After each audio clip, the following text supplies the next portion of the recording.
Try not now, not now.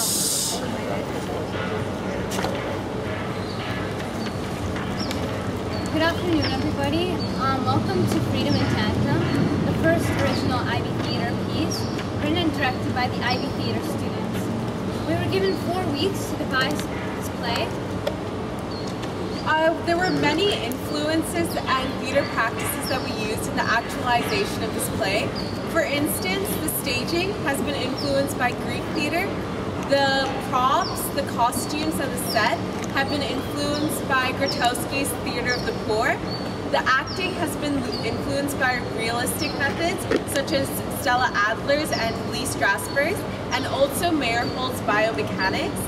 And the overall scene structure has been influenced by Brecht's epic theater. The first scene was directed by me, Sakina Delaware.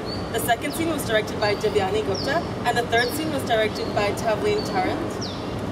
The actors who will be featured in this piece are 3 middle schoolers. Amanda Helms will be acting as the daughter. Lotta Vandenberg will be playing the mother, and Akhil Gupta will be playing the father. We'd like to thank the external examiners, Mr. Corelli, Mr. Newman, Mrs. Shepard, and Miss Nass. Oh, Miss Nass, and Miss Northcote. Now we'd like to welcome you to Freedom in Tandem. Thank you.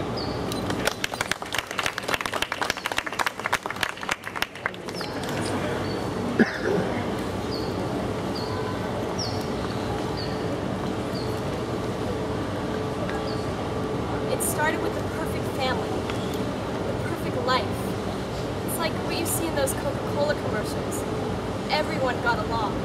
They were living the American dream. Mom, Dad, and me. That's all we needed. Come on, you can do it. Right, left, right, left. I'm gonna let go now. She's walking, she's walking. Oh, that's all right. Here, let's try again. Right, left, right, left. There, you did it. Look, Mom, she's walking. Mama! My beautiful girl! My beautiful baby girl! I can see it now. What, honey? Our future. What do you see? A beautiful apartment somewhere in Paris. A perfect place for you to do your painting. It'll be so big, I won't know which fridge to put the food in. And our daughter. She'll have an enormous room big enough to hold 20 children. We will be happy. She's a good kid. She'll grow to do wonderful things. She'll be a doctor, a surgeon. They'll call her a doctor like in the movies. She'll have a family of her own, a husband, kids. We will be happy. We already are. Spend some more time with your kid. You haven't been very active lately. I'm so tired right now. I've been cooking all day. I want to play with Mommy. She doesn't want to play. That's all right.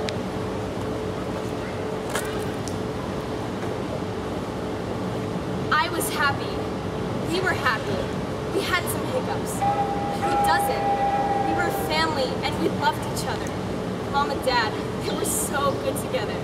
Playing with me, feeding me. A day didn't go by without a hug and a kiss. They did everything they could to make sure I was happy. They only fought sometimes, but otherwise, all they did was look after me and take care of me. That was the happiest time of my life. I can't take it any longer. What do you mean? Every day, I wash, clean, cook, and serve, and that's it. No appreciation, no respect. What are you saying? Who do you think brings the money to this family? You mean answering phone calls once or twice a day from home? You know the business hasn't been great. It's not like you're even trying to boost it, though. Are you? Well, if I could, then I would. Yes, but you're not making the effort. Fine. I'm done. What? I'm done. I'm leaving. What do you mean you're leaving? You don't appreciate what I do, so I might as well just get out of here. Wait! I've waited long enough. Please! I can't believe this. I can't believe you just left. What am I supposed to do now? What are you looking at?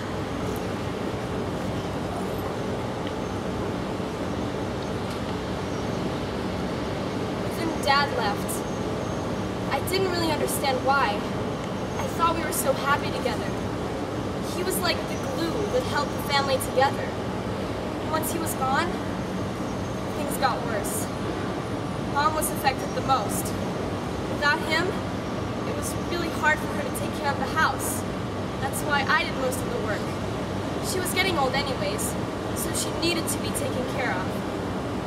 So that's how my life continued for the years to come.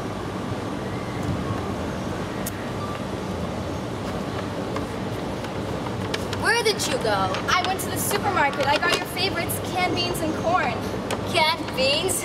Corn? You think you're so good, don't you?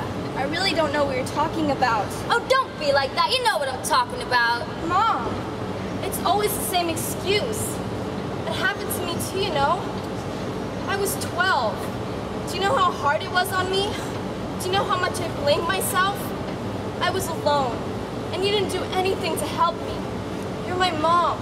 You're supposed to take care of me, and I was always the one taking care of you.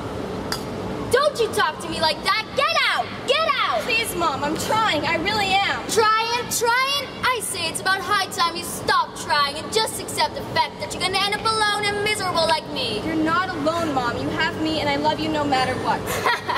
You're ridiculous, you know that? Please, Mom, forgive me. I love you. Love?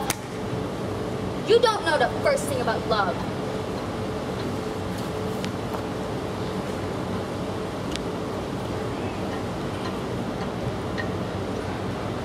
Mom hit me a lot. She was almost always drunk. Some days were better than others. Some days were worse. She was pretty moody most of the time, but it was okay. I understood why she was like that. It was my fault anyways. It was my fault he left. Mom died when I was 39.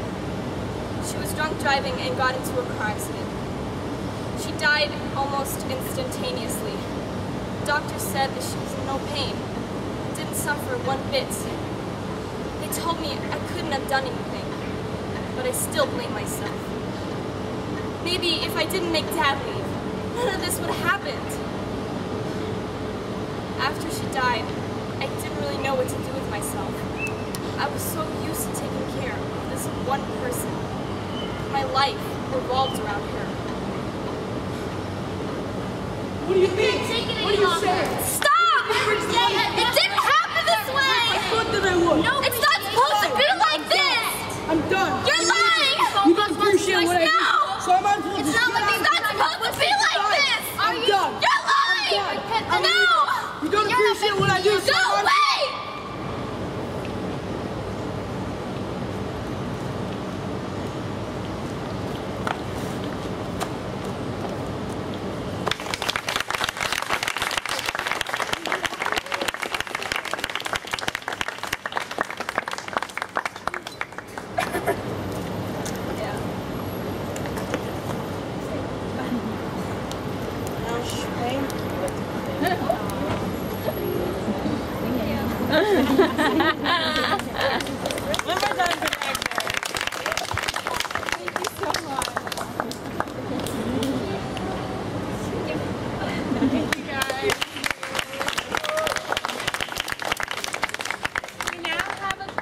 Q&A session, so please stick around if you would like to.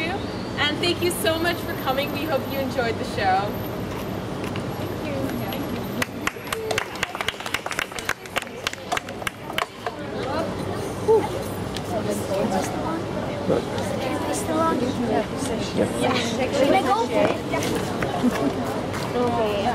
You're going to continue or you're going to continue or I think Hannah?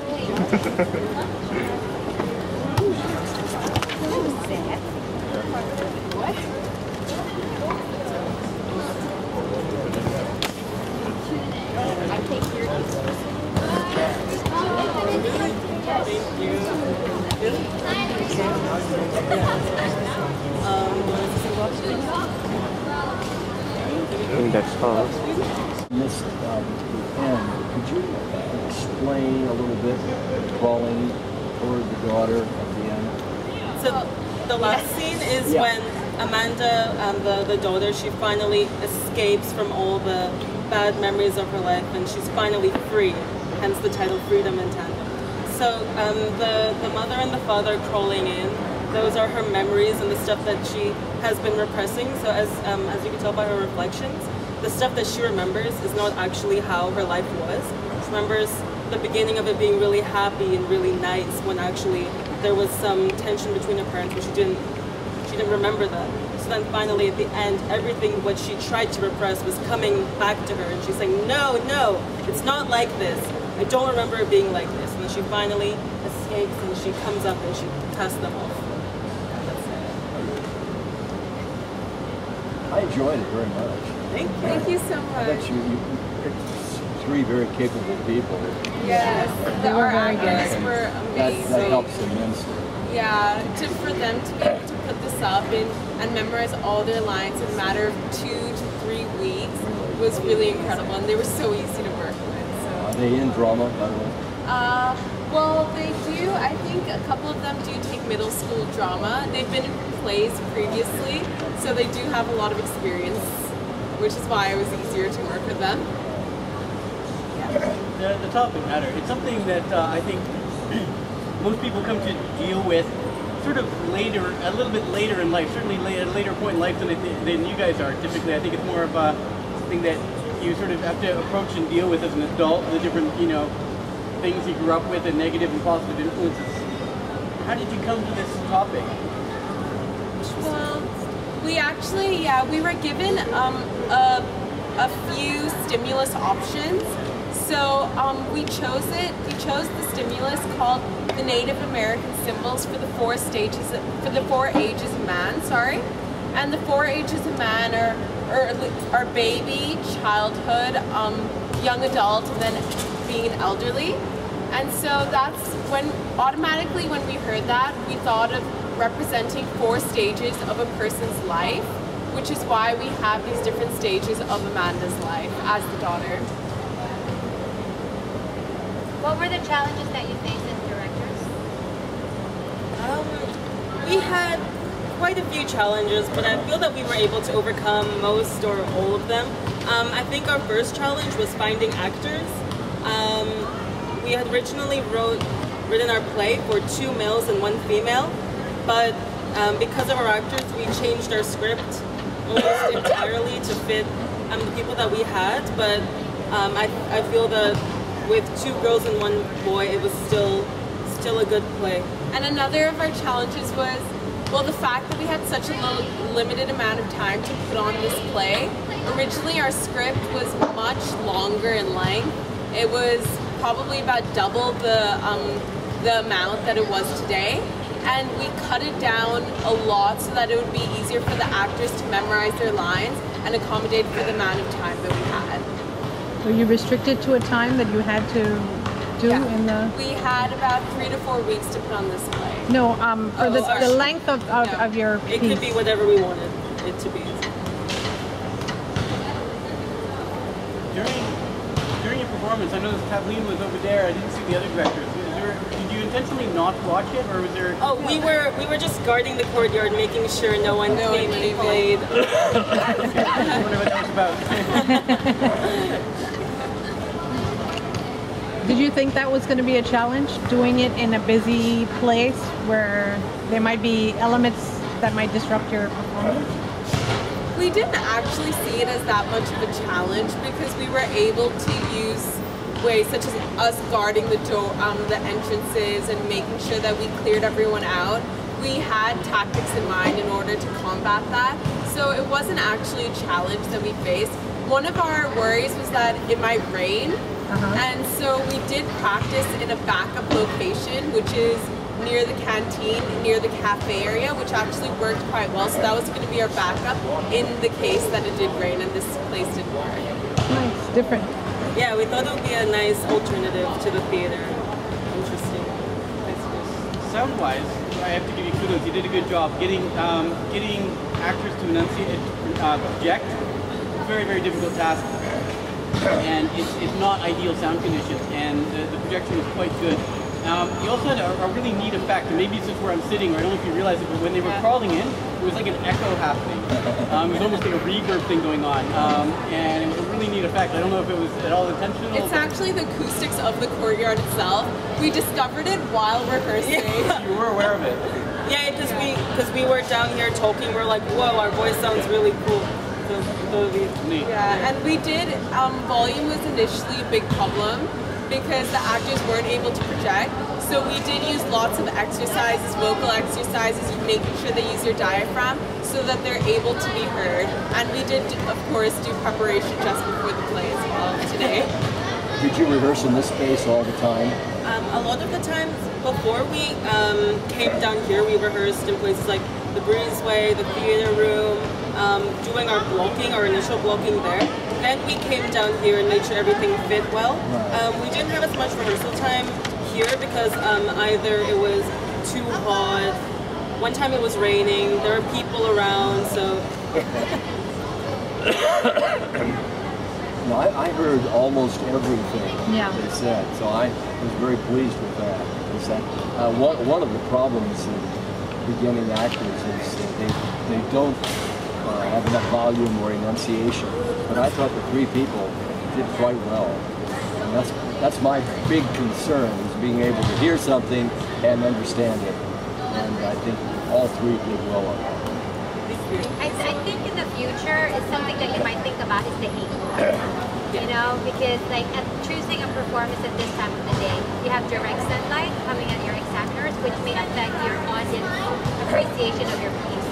This time around it worked because it was only 15 minutes. But what if your play was like an hour?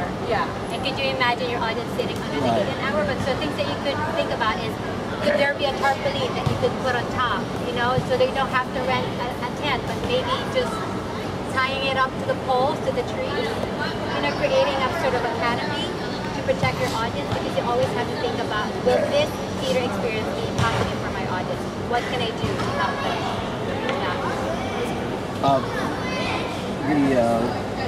You mentioned Grotowski.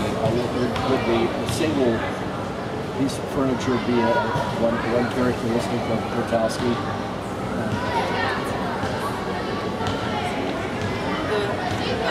Yeah, all of our set was influenced by Grotowski. Like, Grotowski, he says that the only set that you should have are the things that actors actually use. So we didn't have any, like, superfluous, I don't know, like maybe a carpet or anything like that. We just have the bare minimum. So, yeah, one single stool, one single bag, one single bottle. Like, originally in scene 2, Lotta was actually holding a wine glass. But then we realized that that doesn't actually correspond with Theater of the Poor, because she didn't actually need that. It was just an additional superfluous prop, which is why we removed it. But you replaced it with a bottle. Yeah, that was in scene 3. That's scene 3. Oh, I see. I'm referring to scene 2, sorry.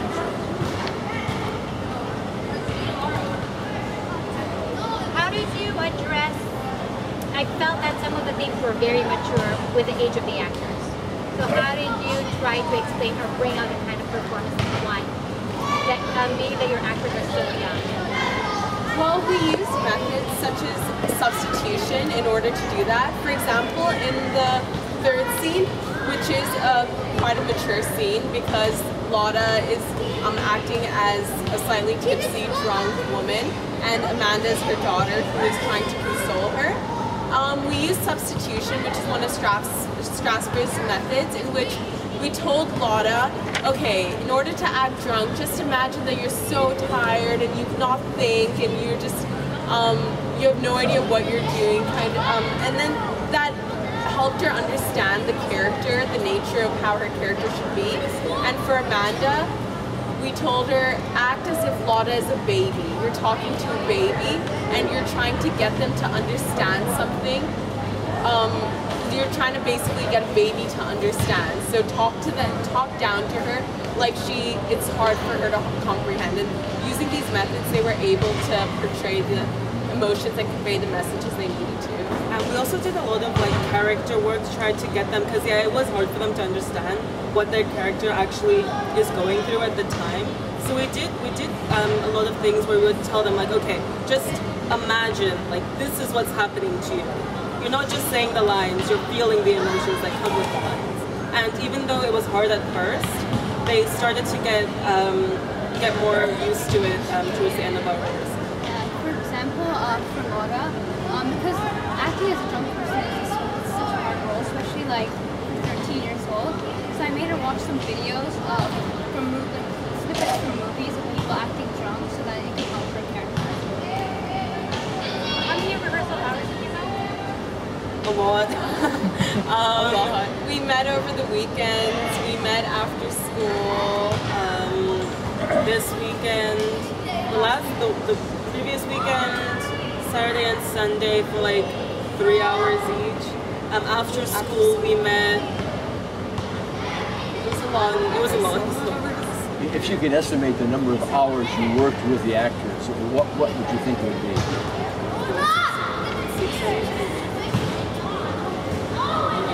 I think about 20. 20 hours. After school. Within 2 weeks, 20 hours a day, right? Yeah, exactly right. How did they feel about the experience?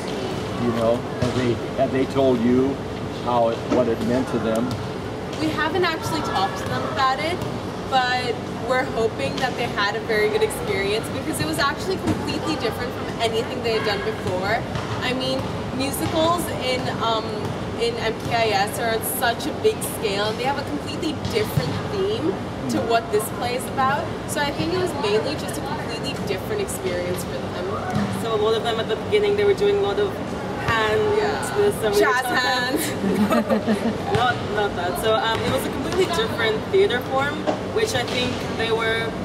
I think that they were interested in it to like learn a new type of theater. I did some because the scene that I was doing. I hope you could tell it was physical theater. So I did a lot of work with like biomechanics exercises, and I feel that they were interested in something that they'd never done before. You did the first?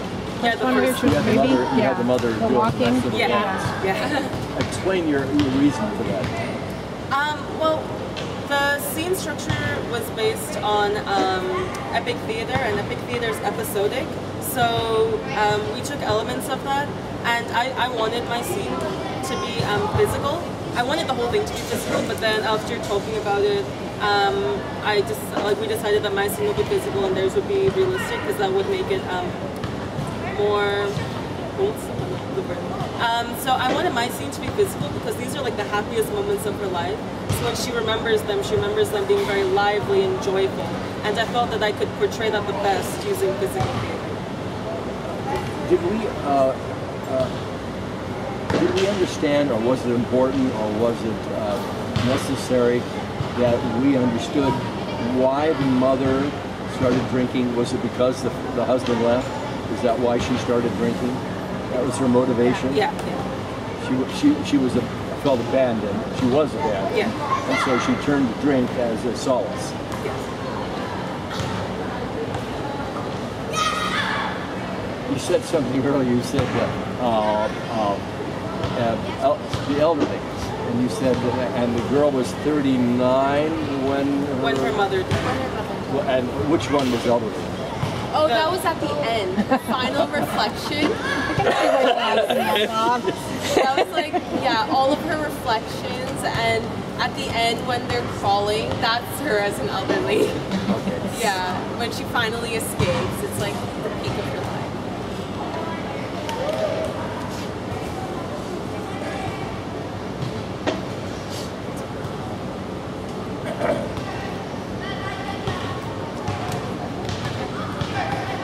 Are there any more questions?